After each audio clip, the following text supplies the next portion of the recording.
Radyo Manunog, Reyes Mariano, at sa puntong ito ay makakausap po natin si former Senator Antonio Trillanes IV. Kaugnay po sa kaguluhan doon sa Senado, kay Senator Bato at maraming iba pa. Magandang hapon, marhay na hapon po, former Senator Antonio Trillanes. Kamusta po kamo? Magandang hapon po sa Indo, Manay Alex at sa Indo Gabos. Yes, maray na hapon na Manoy Antonio Trillanes. And first question, Senator. Ito pong kasi kahapon nag-convene na po yung Senate na bilang impeachment court para po dun sa impeachment case ni VP Sara. So ito po, nag-issue na rin po sila ng writ of summon kay Vice Presidente. And do you think magpapakita po ba sa Senado si VP Sara? Dahil una po niyang nabanggit na dun lang daw po siya sisipot at hindi sa Kamara. Ang estado kasi po ngayon ni Sara ay wala pa siya, no? I don't know kung nakabalik na siya ng Pilipinas, pero nakikita niyo naman sa kanyang demeanor, parang hindi siya interesado. At I think ang gusto niyang ipakita dito na parang she is beyond itong mga ganitong mga proseso as a way na para sa mga supporters niya na makita na hindi ito importante sa kanya o ito ay parang hindi siya naapektuhan or ito ay paninira. So may mga ganun siyang projection. But at the end of the day, regardless kung ano man yung plano niyang gawin, magtutuloy-tuloy po itong impeachment trial. So ibig sabihin parang baliwala lang po sa kanya, Senator, yung mga nangyayari dahil wala siyang pakialam sa nangyayari dahil dito sa mga nangyayari pong sa kanya pong impeachment dito po na i-transmit na po sa Senado. Yun lang po yung pinoproject niya. Pero palagay ko ay behind the scenes hindi na makatulog yan. Kasi ganun yung, alam niyo po, nung pinoprofile namin ito magkakapatid na Duterte. Okay. Itong kay Sara Duterte, base ito sa mga insiders, ano? Okay. Yung mga nakita talaga siyang lumaki. Ito raw ay hindi ito nahihindian ng kahit sino. Lahat ng gusto niya ay nasusunod, nakukuha niya. Mismong si Digong, hindi niya to kaya. Pagka nagmaktol daw yan si Sara, binibigay na kung ano yung luho. Kaya yun yung palaki sa kanya. Kaya this is the first time in her life netong sinimulan siya na unahin, sinimulan siya na hindian, doon siya na na nawawala sa wisyo. Ika nga. Opo. And sa nakikita niyo po ba, Sen, magkakaroon po ng fair trial sa Senado since na sa ilalim po ng pagiging Senate presidency ni Alan Peter Cayetano? Wala naman pong choice si Cayetano kasi ito manipis lang yung kanyang majority. So hindi niya pwedeng i-bully o i-ram through kung ano yung agenda niya. Otherwise, isa o dalawang senador lang matatanggal na siya. Opo. Kaya magtutuloy-tuloy yan regardless. Pero mas mainam sana kung mas balanse yung mamumuno, hindi yung kagaya ni Cayetano na talagang sumisipsip sa mga Duterte. Okay, and ano pong inaasahan po natin na ngayon po nga ay nasa Senate na po yung articles of impeachment at nag-issue na rin ng writ of summon sa panig po ni VP Sara. Ano po ang inaasahan natin? Ito ba tutuloy-tuloy na? Pwede bang ma-convict dito si VP Sara o hindi? First things first po, no? Kailangan natin marinig kung kailan yung setting ng trial. Okay. Ito kasi mga summonses, mga pre-trial activities, kumukonsumo rin ho ng oras yan. Kailangan maintindihan din ng mga kababayan natin na hindi agad-agad pwedeng magsimula yung trial. So, abangan natin yung pag-setting niyan, baka late June or early July magsisimula yung trial mismo. Pag nagsimula na yung trial mismo, tayo naman po ay naniniwala na mabigat yung mga ebidensya laban kay Sara Duterte at makikita ng mga kababayan natin yan. Okay. And doon po naman tayo sa ibang usapin, ano? And tungkol naman po ito kay Senator Bato de la Rosa. Hindi naman po lingid sa kaalaman niyo po na may nangyari pong kaguluhan noong May 13, nung Wednesday po. Ano pong masasabi niyo po at nagkaputukan pa doon? Ano pong reaksyon niyo po sa nangyari po sa Senado?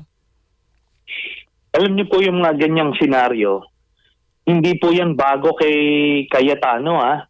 Kung maaalala po ng mga kababayan natin, last year, or for that matter, nung panahon ni Digong na siya ay papalitan na bilang Speaker of the House ni Lord Velasco dahil meron silang term sharing agreement, gumawa rin ng ganyang senaryo si Alan Cayetano.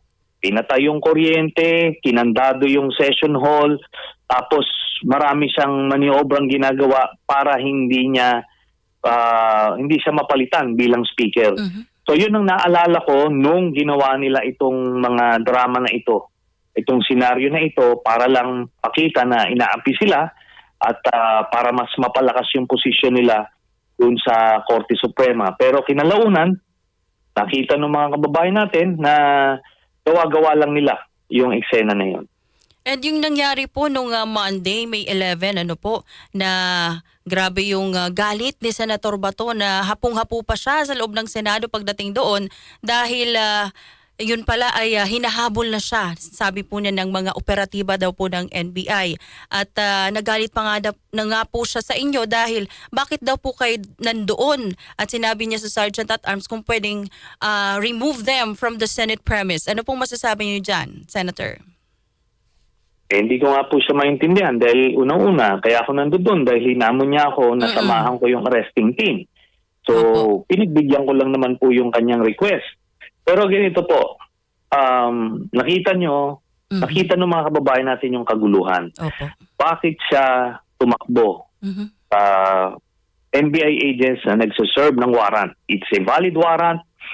Marami pa silang sinasabi na ano daw yan, hindi daw totoo nung una, tapos nung umamin yung ICC, kailangan daw ng local court, ang dami ng alibay. Pero si Duterte mismo, nung binigyan ng warrant ng ICC, dinala naman. Opo. Di ho ba? Dinala. Yun ang reason. Yun din ang procedure na ginawa. Pero ito sa kanya, umaapila siya na kailangan iba yung treatment sa kanya. Pero at least nakita ng mga kababayan natin kung sino si Bato de la Rosa. Siya ay duwag, no? Pasiga-siga lang nung sila ay nasa kapangyarihan, pero nung siya na ang papatawa ng warrant, yun, kumaripas ng takbo.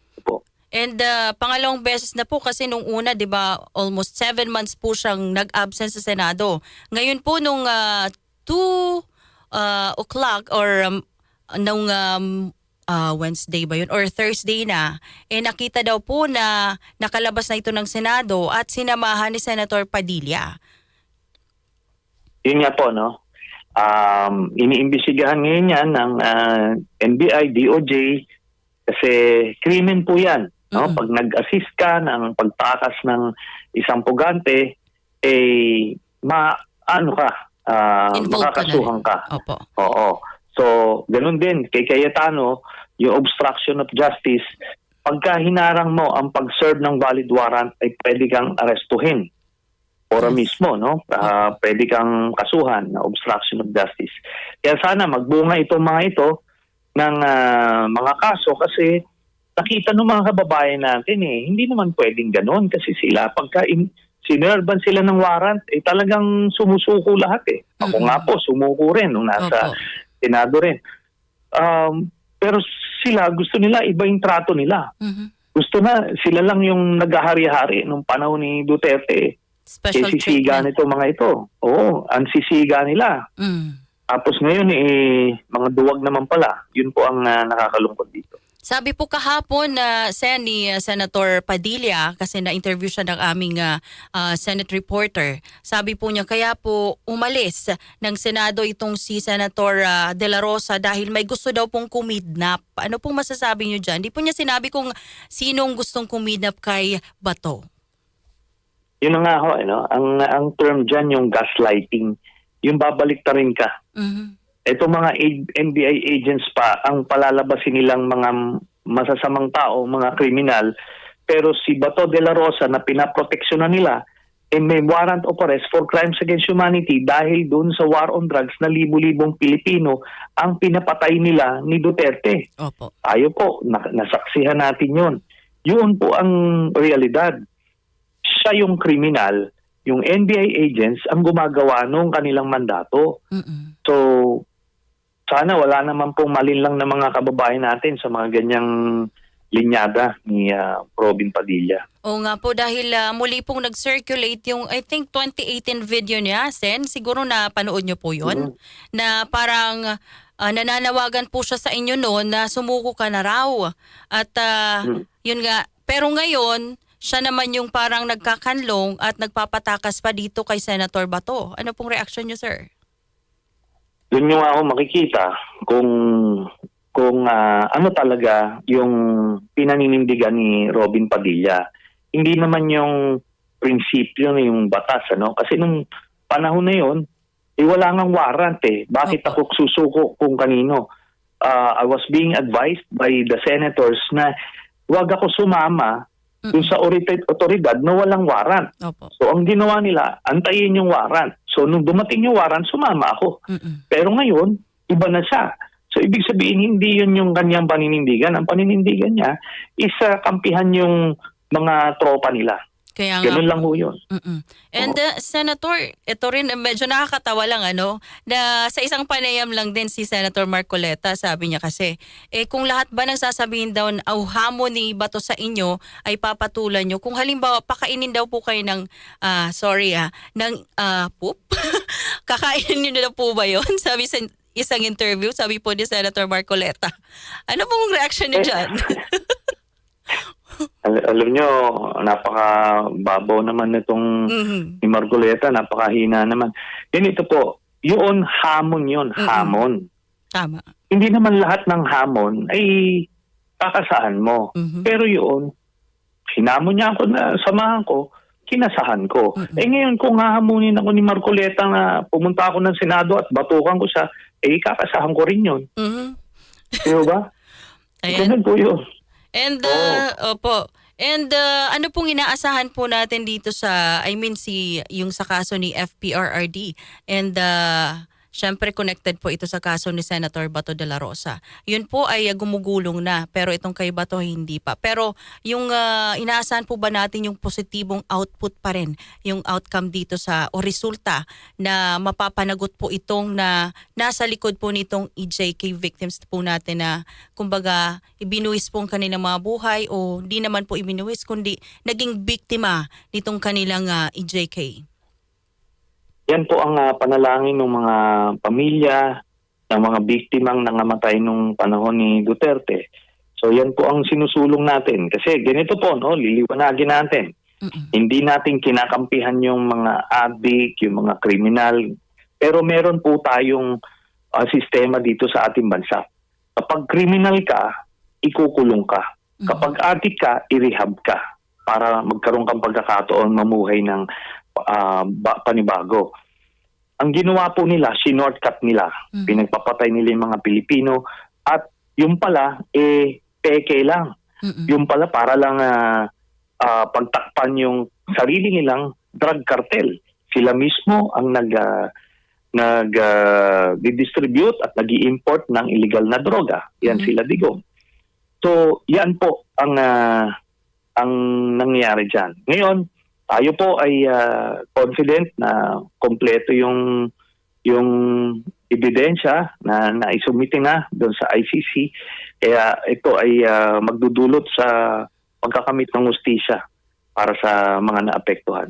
Yes, naalala ko lang nung una ko kayong na-interview last year na sinabi mo na susunod na nga si Bato kay FPRRD. And ngayon parang nabanggit po niya sa isang panayam na hindi daw, parang nagbago daw po yung isip niya na samahan si Tatay Digong sa The Hague dahil kung ilalagay lang naman daw po siya sa malayo kay Tatay Digong, hindi naman po niya makikita ito, di wag na lang siyang pupunta doon. Ano pong masasabi niyo dyan? O natatakot lang ba siya talagang makasama si Tatay Digong doon at makulong? Ganoon na nga po mismo. Marami pa siyang palusot, duwag lang siya. Pero ganito po, nung ako po ay nandoon sa ICC, ipinakita po yung detention facility kung nasaan si Digong, Okay. ando doon. Lahat po ng akusado nando doon. May mga 6 pa na kasama doon si Digong, nando doon sila lahat. Okay.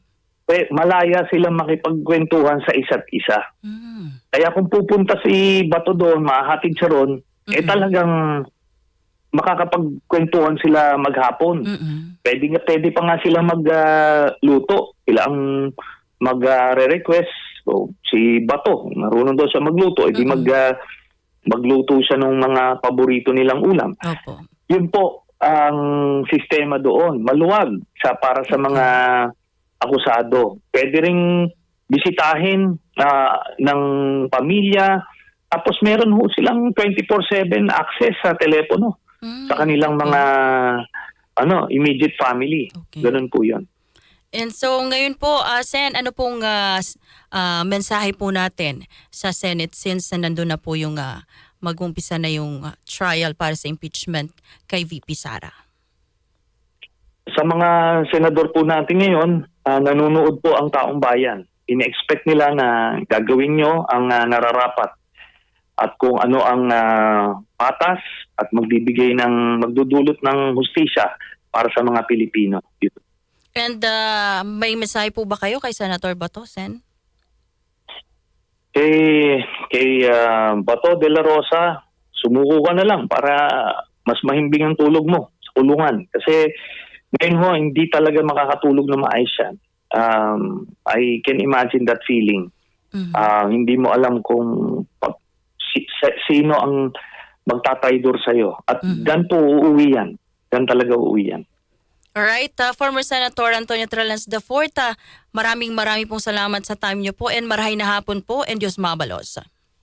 Diyos mabalos po sa inyo.